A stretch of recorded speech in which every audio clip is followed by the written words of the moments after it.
Hey there, I'm Richard Brandt, Monos Historian, and you're watching Stream It Now. Well, we're here again with your first peek at 41 of the movies that are leaving Netflix at the end of the month, including Richard Dreyfuss, Holly Hunter, John Goodman and Audrey Hepburn, and Steven Spielberg's Guy Named Joe remake, Always. A documentary about the peace talks that ended the war to end all wars, and of course laid the groundwork for the next one, Armistice. Just the opening pre-titles sequence alone makes Austin Powers and Goldmember a must-see. But just as a bonus, yep, that's right, that's Beyonce playing Foxy Cleopatra.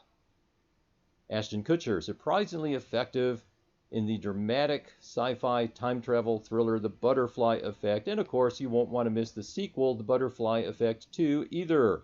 Will you? Just like you don't want to miss Hilary Duff in A Cinderella Story, Selena Gomez in Another Cinderella Story, and Lucy Hale in A Cinderella Story, Once Upon a Song. Tom Hanks in The Da Vinci Code. The indie horror thriller The Devil's Candy is a bonus for classic film buffs. It features Patty McCormack, the one-time child star of the 1956 shocker The Bad Seed. Johnny Depp plays Hunter S. Thompson's alter ego in Terry Gilliam's adaptation of Fear and Loathing in Las Vegas. Bruce Willis, Mila Jovovich, Ian Holm, Gary Oldman, Chris Tucker, and Tom Tiny Lister as the President in Luc Besson's stylish sci-fi thriller, The Fifth Element. Final Destination has just one of the most brilliant opening sequences of any movie, where every single moment, every little thing that happens just drips with dread portent. It's hard to sustain that for an entire movie, but it's worth checking out just for that initial scene. Final Destination 2 maybe didn't scale quite those heights, but in Final Destination 3, there's another magnificent sequence set to the tune of the Letterman's song, Turn Around, Look at Me, which is another winner. And then the Final Destination, the somewhat confusingly titled final installment in the Final Destination series, or so we thought. Of course, we all saw how well that worked out with Jason Voorhees and Freddy Krueger. Robert Duvall stars as a recluse who decides to see how people react if he holds his own funeral before he dies in the offbeat comedy Get Low. It's called Get Low. Good Will Hunting. For a while we thought this was the only movie that either Matt Damon or Ben Affleck would win an Oscar for, and we're still waiting to see how that's going to pan out for poor Matt.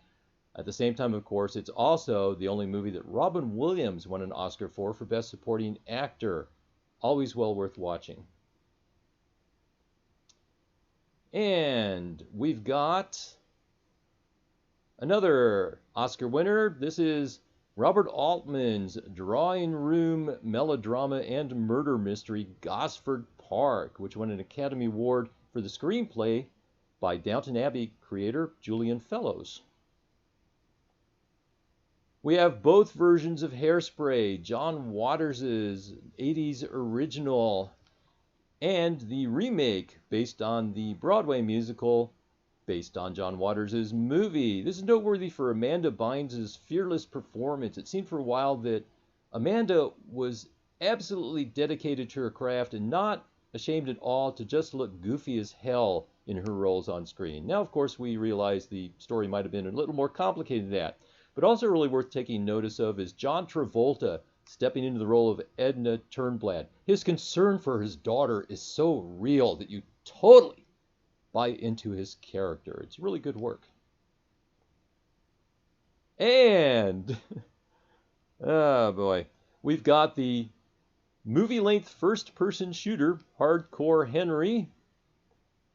Matt Damon again in Clint Eastwood's Hereafter, which opens up with a stunning recreation of the Pacific tsunami of some years back. Well, technically Indian Ocean tsunami, I guess it was. Not to belittle it.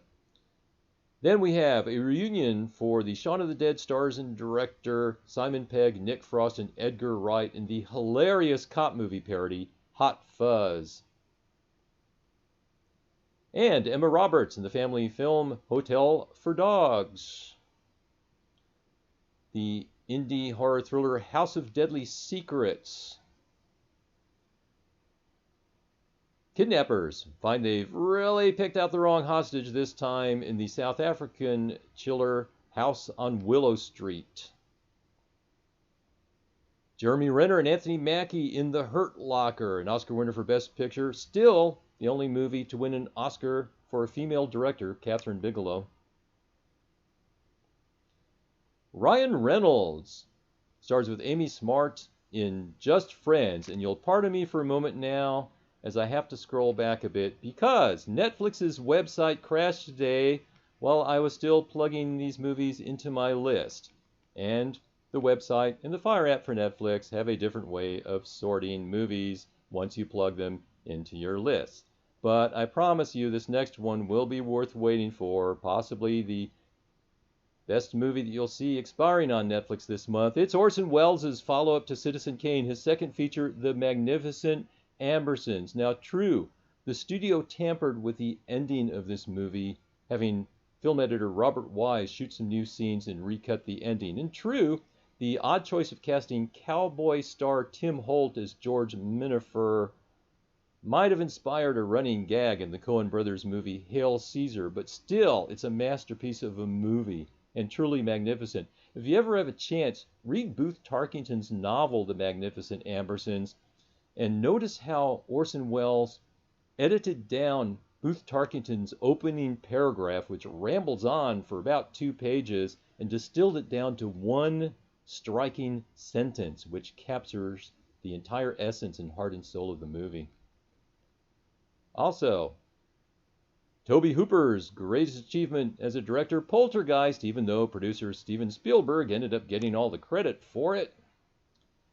And 3 installments of the Real Crime series from Britain with a very special Constable, Diamond Geezers, and Hannah's Killer. Now, just FYI, there's a 4th Real Crime installment, Supermarket Heist, which is not expiring this month. Tony Montana would like to introduce you to his diminutive acquaintance in Brian De Palma's remake of Scarface. You do know Scarface is a remake, right? Anyway, a truly magnificent, to coin a phrase, telling of the story of a legendary and one-of-a-kind racehorse, Secretariat, starring Diane Lane and Margot Martindale. If you don't think you'd appreciate a movie about horse racing, you really should check this one out. Then it's Martin Lawrence, Regina King, and Lynn Whitfield in the dark romantic comedy, The Thin Line Between Love and Hate. Then M. Night Shyamalan's film The Village. I don't want to give you any spoilers, but there may or may not be a twist involved somewhere along the line.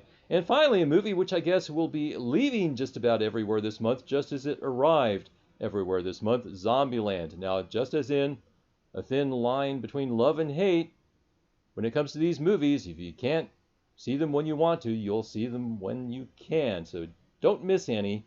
And of course, this is just scratching the surface, I'm sure, of the list of all movies that are leaving Netflix this month. As always, there's an army of us over at Expiring on Netflix that are combing Netflix for expiration dates, but Netflix has suddenly made it even harder. In case you hadn't noticed, they've changed their query function for the Kindle Fire, where I get all my expiration dates, so that it's harder than ever to find a movie. Instead of having 300 matches on one screen, which might or might not be what you asked for, there's only one row now of movies that are somehow supposedly related to what you looked for, and then a bunch of alternate suggestions of movies that they think you might want to see based on what they think you were asking for when you typed in, say, 3 random letters. Now, to see how well this works, try typing the word Legion into Netflix's search function and see whether a movie called Legion, which is on Netflix, is what comes up among the first results. Go ahead. I dare you. In any case, to get the full list, as best we can compile it, of all the movies leaving Netflix this month, updated daily, be sure and check the list on my blog, and I will leave a link for you.